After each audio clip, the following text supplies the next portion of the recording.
blogging. I wonder how many people watching now routinely go to blogs, and how many people have watched this show specifically because they knew it was about blogging. Chicken and egg, I suppose. Can you influence an election? And don't be falsely modest, and don't be absurdly grand here, but I don't mean you individually, but bloggers in general.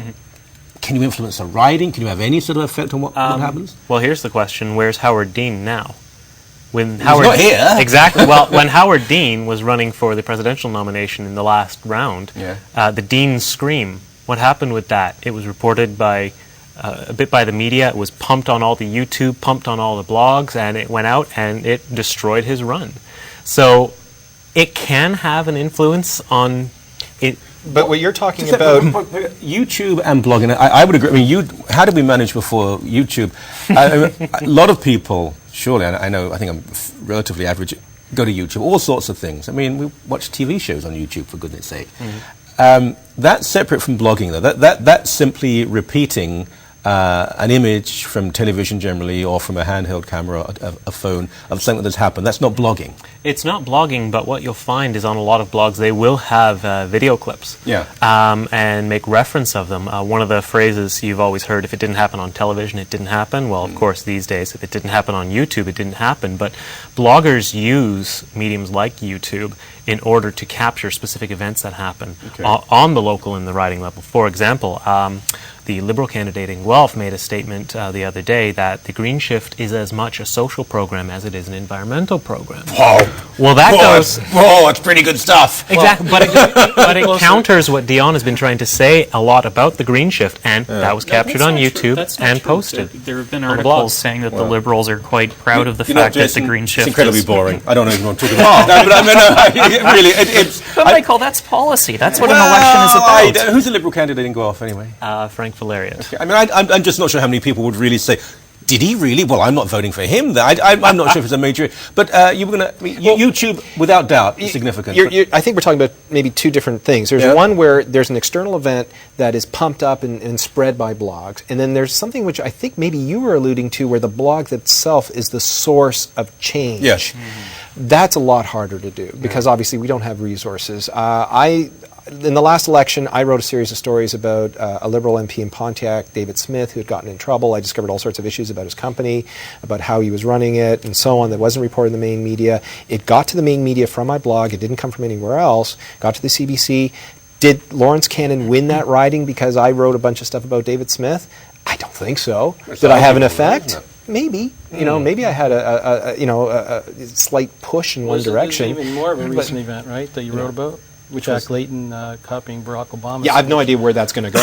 Well, I think it's the other way around, actually. But I thought that was pretty common knowledge. I mean, he admitted it himself. Jack Layton said, "I'm doing this." Well, no. There's a video of the two of them telling what sounds like exactly the same story. Right. Barack Obama was in Indiana, and a guy told him about how he was boxing up his equipment to send it and his job to China. Jack Layton, I was in Kenora when a guy told me about boxing up his equipment so he could send his job and his equipment to China. Like Jean Chrétien, and he's making up stories. So which are they? Did they both talk to the? The story is it made national news last night, and they debunked it. And YouTube actually had a video of Jack doing that 2 years ago. So no, I'm wondering if it's the other way around.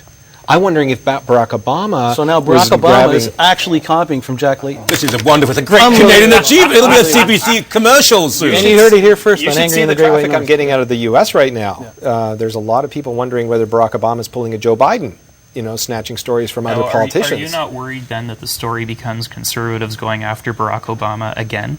Because that's the sort of thing that would affect the Conservative Party in Canada, I think. I think we're overestimating my effect here. That's what CBC last night on the $100,000 a month. You know what? I missed that because my wife went on to watch House Hunters. What were they saying? Well, there was this... The neutral objective CBC, what were they saying?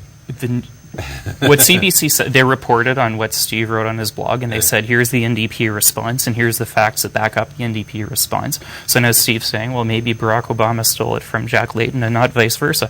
I have to say, I think it's very funny, the idea of stealing anything from Jack Layton in politics, because I consider him a bit of a joke and a car salesman, really. So He's really? Oh, absolutely. I mean, I think Jack Layton's a very sophisticated man. I don't agree with him, but I think he's a sophisticated man. He might be sophisticated. And I would say the Liberals steal quite a few NDP policies. In private, he might be sophisticated. In public, I think it's laughable how he's run in this election so far, and I'm expecting him to change his strategy. I expected more. I really expected more of you. I can, Dion is an intelligent man. His language skills are limited, and maybe he doesn't come over that well, but he's a decent man. Stephen Harper's a highly intelligent man, a good friend. Leighton's no fool, and he's running an election, and he wants to win. Just because you disagree with him... No, it's not that. The NDP, for the first time, is running a full $18 million campaign to compete. What are they competing for? They're competing to get an extra 10 seats, which is going to make sure that Stephen Harper remains Prime Minister. They gain absolutely nothing for any of their causes. It's all about partisan politics. See, there's no New Democrat here, but there's no NDP blog, unfortunately. And we did try some left-wing bloggers, but they tended to be more difficult, and they sort of lived in basements and have never seen light of day. Not all of them,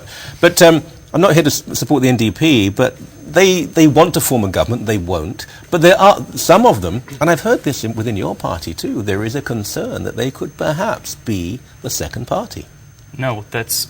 I don't expect you to say, yes, they will be. No, but I don't think it's a real concern. I think what people are concerned about is the Liberals losing seats to the Conservatives because the NDP might split the vote. At the same time, though, what the NDP is worried about is being squeezed between the Liberals and the Green Party. Because what's left for the NDP? They're no longer the party of the environment. They're no longer the party of the auto workers. What are they the party of now? What do they stand for? Jason, have you seen that report this morning? I think it was in the Globe and Mail. They're suggesting that there is a shift there is a movement on the left of the spectrum of votes around, but all the data, at least in this poll, suggests that the movement is from the Liberals to the Green Party, and that the NDP stands to benefit, like you said, by coming up in the middle. I've got a break. We'll come back with a bit more NDP bashing, and I will defend them, you see. Back in a few moments. Don't go away.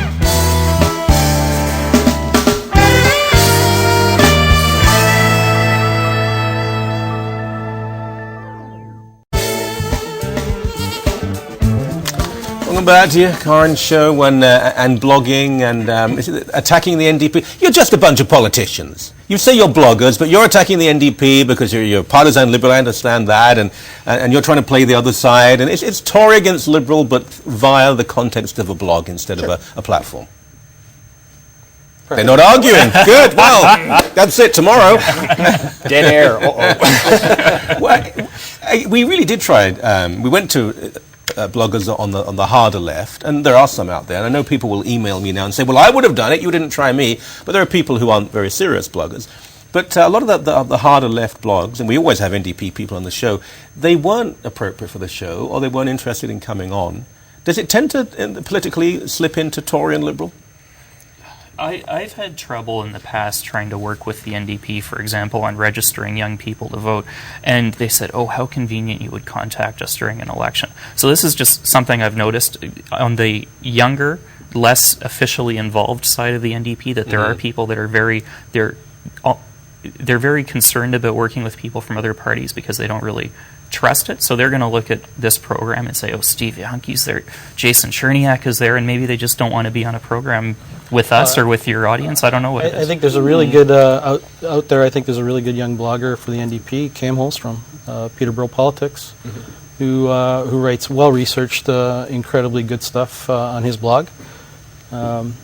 I would have loved to have him here to debate. We'll try for next time. I've actually seen him a couple of times and read a few of his stories. I think he would have come on and debated us about the NDP's position. But, I mean, Jack's been a regular on the show, and lots of NDP politicians and so on.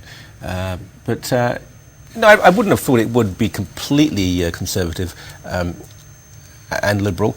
I want you to predict the outcome of the election. You're a blogger, thus you do know what's going to happen, and you've got the inside track. What will happen?